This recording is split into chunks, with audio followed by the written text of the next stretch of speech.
IronCAD designs in a fundamentally different way to traditional 3D software. If you open up IronCAD and try to use it like a traditional system, you won't benefit from everything IronCAD has to offer. This video will cover some of the methodology differences in IronCAD, so you can benefit from knowing them while you're learning. These are the differences that enable you to save vast amounts of time when compared to using a traditional system. First, let's look at the 3D scene. This is where you design everything in IronCAD. Whether designing one individual part or an assembly of a million parts, you can design it all in the same 3D scene in one file. In a traditional system, you generally make an individual file for every single part in your assembly and then assemble them together later with mates and constraints. Whilst you can do this with IronCAD if you want to, it's generally much slower and it's much faster to design everything in the same file. You get to skip a lot of the mating and constraining process, and it makes file management far easier. Another important part of IronCAD are the catalogs. On the right hand side here, you can see I'm going to drag and drop a block out into the scene. What we've done now in a traditional system is the equivalent of going in and selecting a plane, then creating a sketch on that plane, and drawing a rectangle, and then extruding that sketch with an extrude feature. In IronCAD, these steps have just been done in the background for you. So you can see we do have a part that has a block, which is an extrude from a cross section. And at any stage, we can right click and edit that cross section. So while the shapes in the catalog may seem simple, they're infinitely customizable and can be made into any shape you like.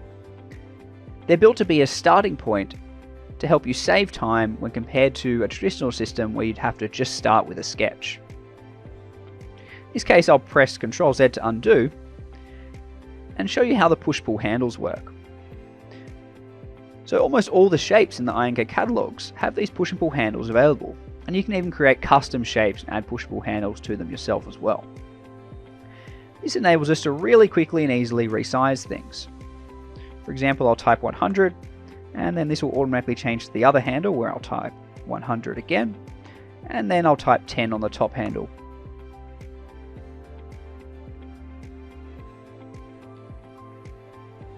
Shapes in the catalog are also available as negative shapes. So for example, we can drag and drop out an H cylinder here, which will create a cut. In this case, I'll type 10, and that'll size it down to a 10mm cut. Now I'm going to activate the triball. This is how you position things in IronCAD. It enables you to skip a ton of mating and constraining that you do in a traditional system.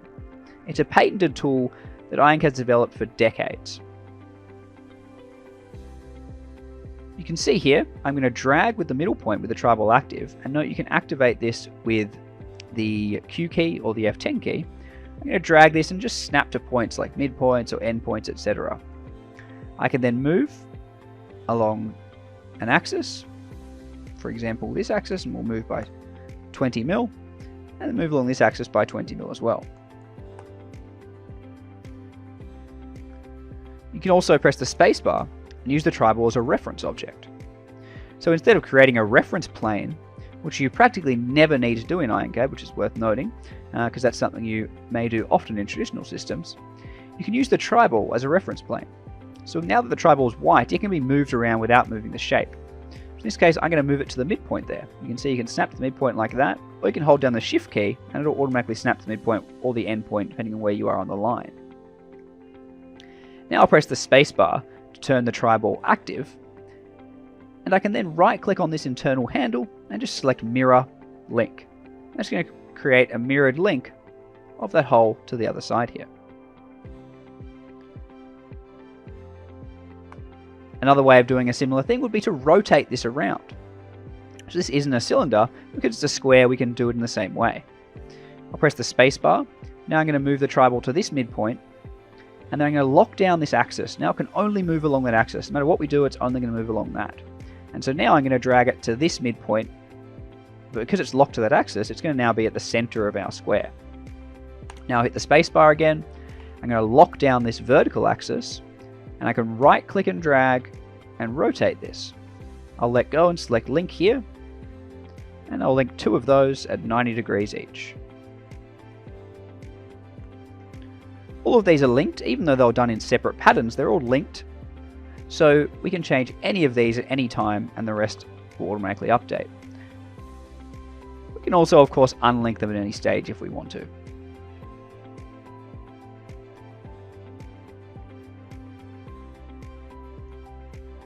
Now let's drag and drop out another part. So in a traditional system, generally you'd create each individual part in its own individual file and then mate and constrain them later to put them together. In IronCAD, you can design in the context of your assembly. So everything can be designed in the same context, enabling you to get a much better understanding of a design and to save a lot of time. So for example here, if we drag and drop out with the left mouse button, then hold down the Shift key and just snap this to that edge, you can see that's now joined it onto this part. It's used the same material and it's added to the existing material we have in the scene. So you can see it's still one part, now just made up of an extra block that we've added. Alternatively, if we right click and drag and drop, we can select a drop as a part. Dropping as a part will add it as a completely separate shape and separate part. So you can see here we've now got a brand new part. So this can be made out of a new material, for example. So we've now got the plate here and this brand new part, all in the same scene. So instead of in a traditional system, for example, making that part in an individual file by itself and then bringing it in here and mating it to this top surface, we can just put it there like that. Now, for example, I'm going to right click and edit this part, select its cross section and delete it, and then use the project tool to project the cross section of our earlier part. Now it's going to change our new part over to match that cross section. I'll make this one 10mm as well. And maybe on this part, I'll blend or fill at the edges.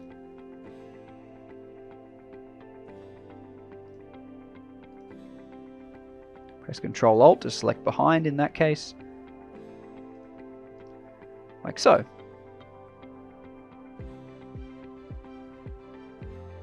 Now these are just really simple shapes from the catalogue that we've used, but it's worth noting there are more complex shapes available as well. For example, we'll drag and drop out a cylinder and put this into the center here, and then we'll drag and drop out the H-spin here. So that's a cut of a spin shape. Instead of an extrude, it's a spin. So we can drag and drop this out onto the center point up the top here, and we can now push and pull this cross section if we want to customize it, or we can right click and edit it.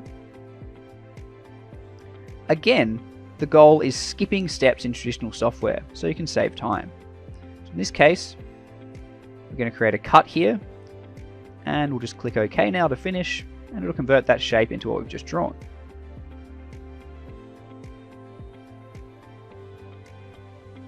There are more shapes, for example, like the spheres here, etc.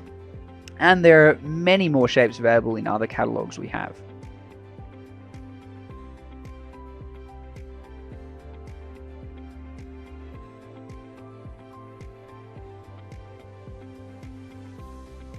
Another thing to note is that because you're designing with all of your parts in the same file, we have another tool available, or another option available when you're dragging and dropping out shapes, which is to drop them as an assembly feature.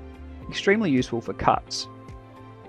So for example, let's say we want a hole to line up between all of these parts, and we don't want to have to go into each individual part and create the same hole. What we can do is right click, drag and drop an H cylinder out in this example, and we're going to choose to drop as an assembly feature. In this case, the scope is going to affect all the assemblies under the selected level. It's worth noting you can customize the scope, so it only cuts some parts and leaves others, for example. Clicking OK, you can see that that's now cut all of that away. What I'm going to do is customize the size of this a little bit, make it a bit smaller, and then make it a bit longer as well. And you can see it's now cut through everything in the model. So that's something you may not be familiar with coming from a traditional system, because they're cutting through multiple separate individual parts.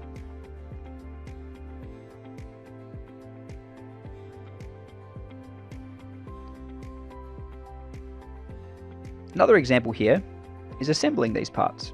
So I'll select them and right click and just select Assemble. Now we have an assembly of those parts, just like that. And you can see now That assembly feature is grouped in with this assembly, so it's not going to cut other assemblies, just this assembly that we've chosen for it to be part of. It's an assembly level feature. Now what I'll do is activate the triball, hit the spacebar, and now I can move the triball like I was doing previously. I'm going to create an offset whilst the triball's white here of say, let's say 250 mil here. Then I'm going to press the spacebar again to lock the triball down when it's blue. Lock this vertical axis. I'm going to right click and drag and select link here. And I want to create another, for example, 6 of these or 7 of these, 7 more. And the angle is just going to be 360 divided by 8. Most boxes and areas in IronCAD, you can also type formulas like this one, which is obviously just going to give us even spacing. Because there's going to be 7 more, which means the total of 8 is 360 divided by 8. Clicking OK now, that'll create a linked copy of all of those around our model there.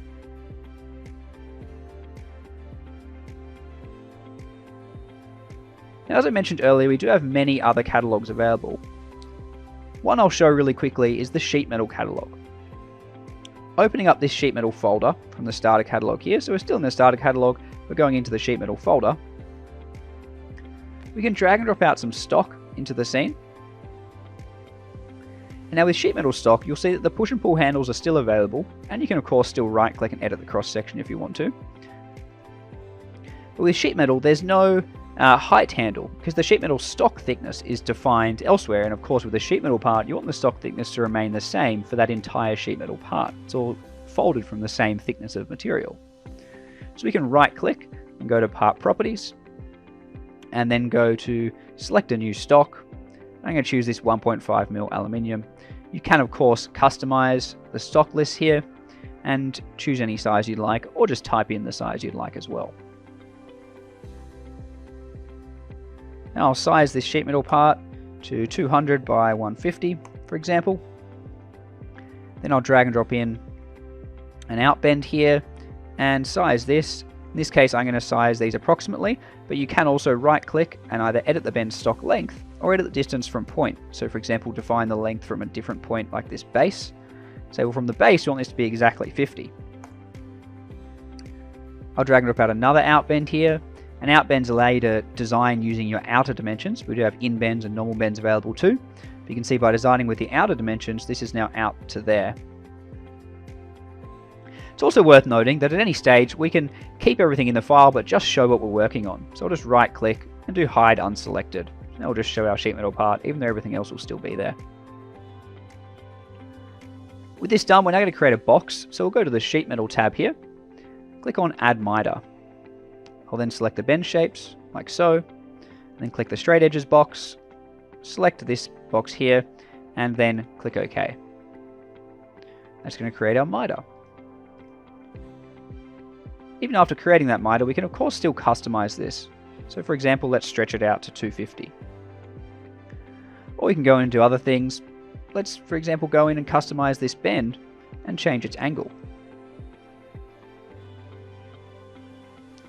And at any stage with sheet metal at IronCAD, you can of course right click to unfold it and get your flat pattern and bend lines. When you take this into a 2D drawing, you'll of course also get your bend annotations and bend directions coming through as well. For example, alongside these lines, it will say this is an upwards bend at 90 degrees and it's 3mm. Now I'll right click and fold that back up. And then we'll right click again and select show all to show all other parts in the model. That's just a really quick example of how the sheet metal catalog works there. You can also use, for example, the cut shapes with the sheet metal catalog as well.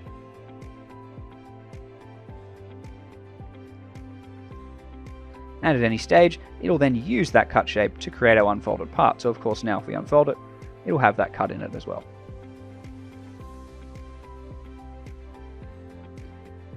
Next, let's look at the drawing process quickly.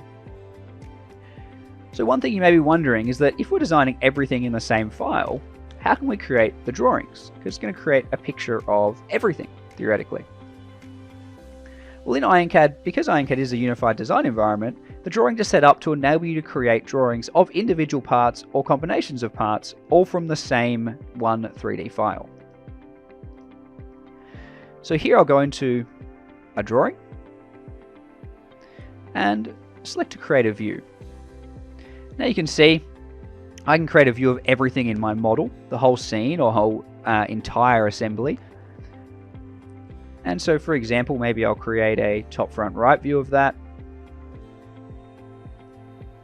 and place that into my model or into my drawing. But I can also go into my standard views here and I can select the part / assembly to project. So for example, let's say we just want to create a drawing of this assembly. We'll click apply and you can see now we're creating a drawing of this assembly here, and that's all. So I'll create a front view here and a top view maybe, and then click OK, and we can press the arrow keys to increase the size of that, for example, if we want to, and of course add any dimensions we like, etc. Another example is creating the drawing of the unfolded sheet metal parts. That will automatically be added as a configuration for unfolded sheet metal, like you can see here. So we can click OK and place that view. I'll increase the view size a little bit so you can see the bend lines and bend dimensions available. And in this case, I've added them all to one sheet, just as an example. But you can also have multiple sheets. So for example, in a real-world drawing design context, you may have a different sheet for every part, and then another sheet for example, the cut list and a overall assembly photo, and so on and so forth.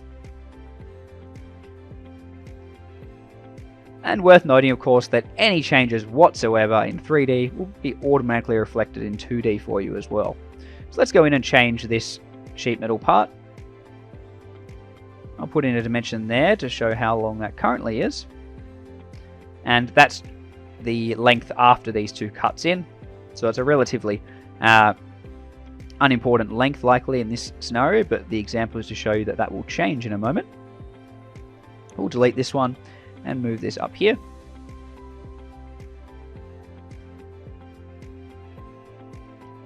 Now we'll go into our sheet metal part and resize it. We can select this symmetrical handle to then size symmetrically if we want to as well. And let's make it 300. Now going into our drawing, the drawing will automatically update, ask you if the 3D file has changed, so do you want to update the 2D drawing? Yes, we do. Click OK, and it'll run through and automatically update those for you.